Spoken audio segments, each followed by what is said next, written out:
Episode of the States Up podcast. I'm your host, Brant Freeman, where we tell the stories of the student athletes here at Texas State. We've covered soccer and volleyball since our return to the podcast in this new athletic year. So now we talk football with the season opener coming up this Saturday. The Bobcats, the first of 7 home games, hosting the Lamar Cardinals. Joining us is a player, speaking of the number 7, he's changed his number to 7, Lincoln Pare, who was unavailable for the team this past year after suffering a really tough fall camp injury going into last season, but he's back this year healthy and ready to go. And he is our guest in the podcast this week. Lincoln, how are you? Doing really well. Just happy to be on the podcast today. And happy to kind of have you back in uniform. As I said, Lincoln, we'll kind of start there. So, I know that you were really excited, with the new coaching staff in place going into last season. But you suffered the injury, in training camp as you got ready for the 2023 season. How tough of the time was that for you? It was really tough, especially coming off a season when you're the leading rusher and you're the guy and you're coming back to be a leader on a football team with the new staff. It's definitely tough, but, you can only control what you can control at the end of the day. And, that's something that happened to me and I had to go through. So I made the most of it. You said you made the most of it, and I could tell that on social media. I don't know if there's anybody who was a bigger supporter of the team than you were, fans, boosters included. You were retweeting and posting a lot, about the team. Your presence was very much felt on the sidelines as well. Why was that support important to you? So the biggest thing for me is the role that I had as a leader on the team, and the position I had at running back was, when I got hurt, was how can I still affect the team? How can I positively affect the team? So in my opinion, that was being active on social media, being a voice still on the team, and, helping out at practice when I could with all the guys. Now, as you look at your preparations for this coming year, one, what was rehab like for you in getting ready for this season? And two, how ready do you feel right now? The rehab process was, a lot of ups and downs. Some days you come in feeling real good, like you're like, I'm back. And then some days you come in and like, man, is my knee ever going to get better? So it's stuff like that. But I felt like my trainer, Brendan, Christy, and Allison, those are the 3 that mainly helped me along my journey. They did a great job. And then Brett Hughes, our strength staff, and his staff did a phenomenal job getting my leg back. Drake Hughes was a big part. He was a big manager of my card and personally had a lot to do with my rehab, as well as Clark Ayers during that football season. He managed me a lot as well. So, those 3 guys were definitely a huge part in my return. And right now, I feel the best I've ever felt in my career. I lost about 7 pounds from when I last played in 2022, around 200 to 205. I'm sitting like 190 to 195. I feel faster and quicker than I ever have. And, I'm just excited to get out there and play with the boys again. Lincoln, do you remember the last time you were out there on the field and what you did? Yes, sir. Yes, sir, I do. Yeah, that was 200 plus against Louisiana in the finale of the 2022 season. So, we've seen your ability. What do you feel like, speaking of your ability, but at the time it was a different staff, and now, it's this staff with G.J. Kinney as the head coach, Mac Leftwich as the offensive coordinator, and your running backs coach now, the great Barrick Neely. What do you feel like your ability can bring to the offense for this year's team? I feel like I bring a lot of things to the table when you look at my game. I feel like I'm a guy that you don't have to take out on any down. I feel like I'm great at pass pro, that I can get out on routes and catch the ball and make people miss, and then I can run downhill and make plays that way. But, any way that this staff is going to use me, I'm going to be happy with. We have a really good football team and a lot of talented players, but just being able to play for a coach like Coach Neely and Coach Mack and Coach Kinney, it's just a blessing to be able to be a part of it. And so however they want to use me and however I can help the team is what I'm going to do. You get the sense that I don't think there's a bell cow with this team necessarily in terms of running backs, but, without question, Ishmael Mahdi has shown just how talented he can be and a playmaker in all facets, as an all-purpose guy, returner, catching passes out of the backfield as a pure runner. So I think the expectation for fans is that Ishmael will get a bulk of the touches, but not all of them, certainly. Between yourself, Torrance Burgess, one of the two UTEP running back transfers, is another transfer in from Washington State. How well do all of you complement one another in that backfield? I feel like we all do different things.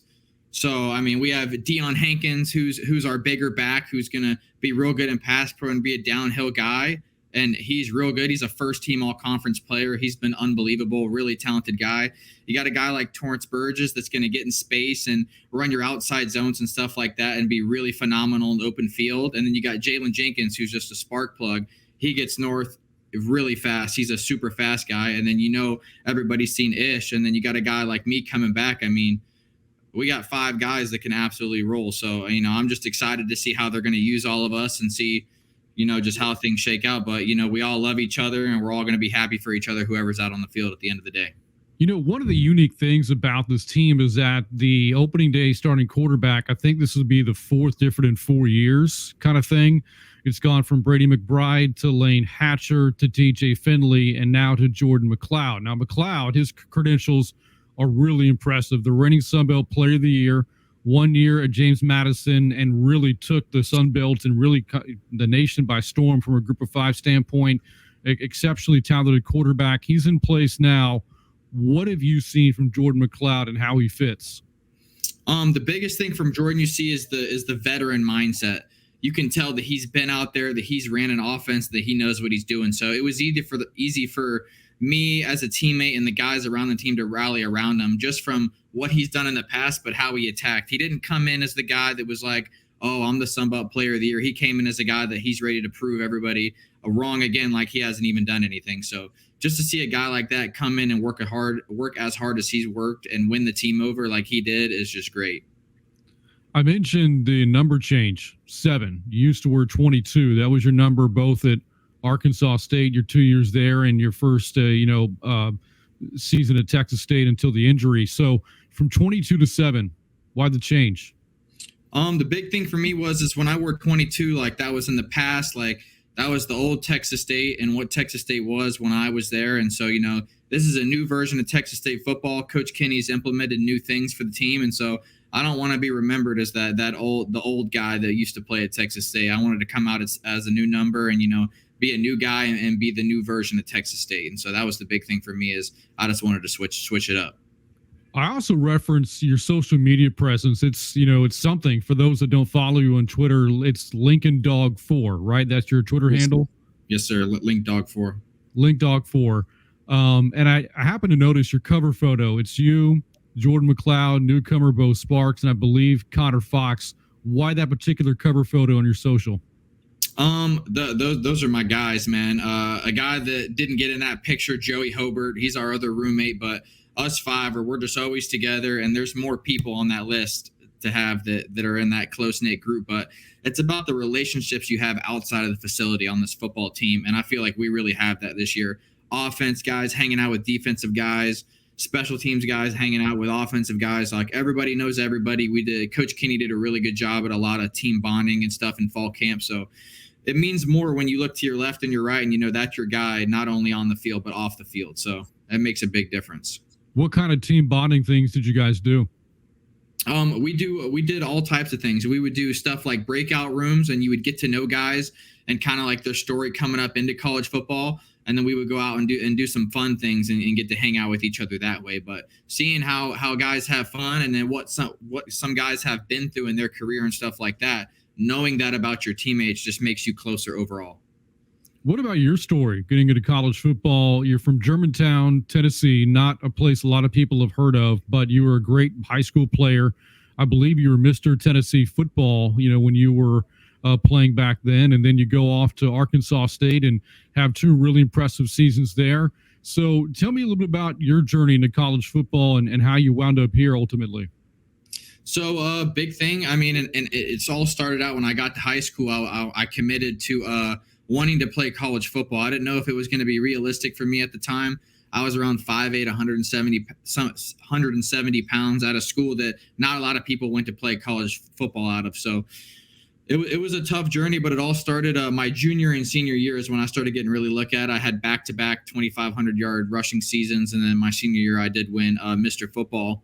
But I had around 15, 16 offers, a lot of them FCS, but Arkansas State and Navy pulled the trigger and offered me that last week, and I ultimately wanted to be a part of the Sun Belt. I was watching the football, and I'm like, man, like this is a dream come true to be in the Sun Belt. So I ended up going off to Arkansas State, having 2 seasons there, and then second year it was good, but we had a staff change and a lot of people were leaving, and I felt like it was in my best interest to enter the portal, and I ultimately found Texas State, and I came on my visit and I fell in love with it. The city, the area, the opportunity, the university, everything about it is I've just fell in love with it. I brought up your socials a couple of times. One thing I also noticed, was that you have the hashtag living on your bio, lion mentality. What does that mean to you?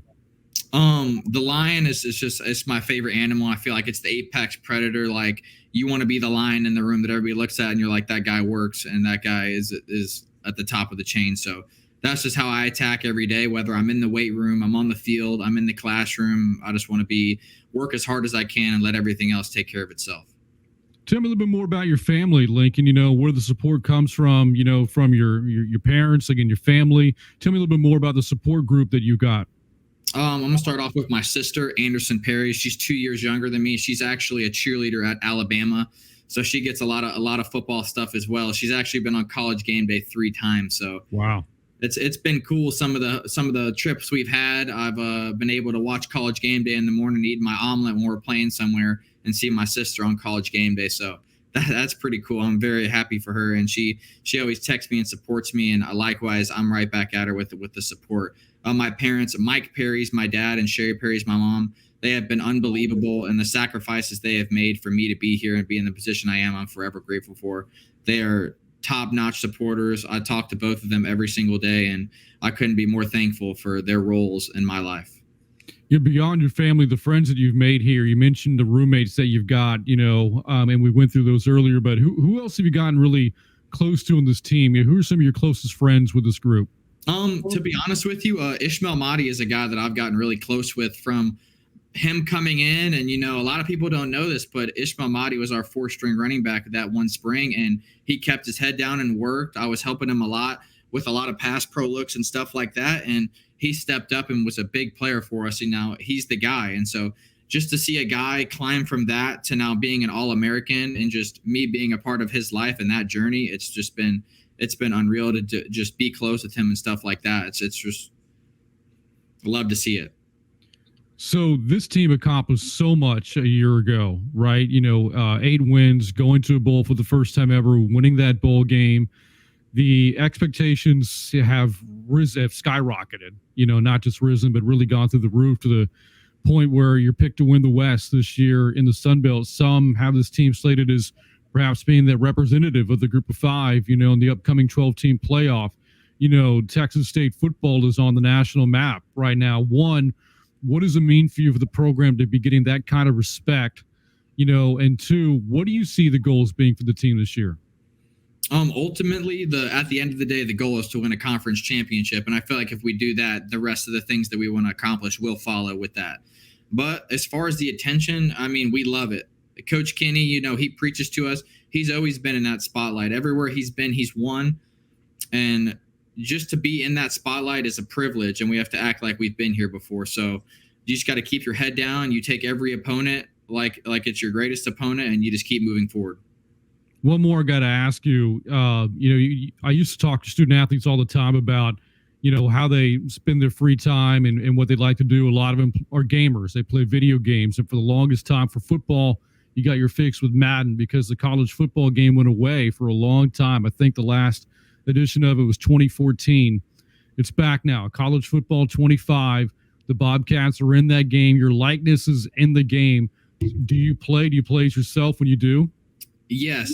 I play the game almost every day, but as most days I can when we're not in meetings. But yes, it is very cool, and it's a privilege to be able to see yourself in a video game and even just play the game in general because it's been gone for so long. But yes, in my free time, I love playing NCAA, and then a lot of times me and my roommates will just go in the backyard and toss the football around. So that's what we like to do when we're not at the facility. Who's the best guy on the team on the sticks when playing college football 25? Man, there's a lot of them. I would say Jordan McLeod's pretty good. Jordan McLeod? He gives me a run. I would say I'm up there, but I would say Jordan McLeod's pretty good.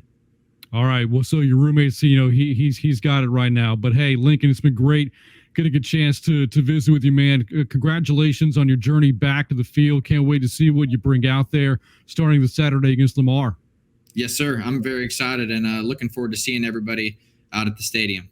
You got it. Well, that again, Lincoln Pare, our guest in the State Sub podcast. Team the Bobcats kick things off against the Lamar Cardinals in the home and season opener this Saturday at now UFCU Stadium. For Lincoln Pare, I'm Brain Freeman, as always, reminding you to keep those states up, and we'll see you next time.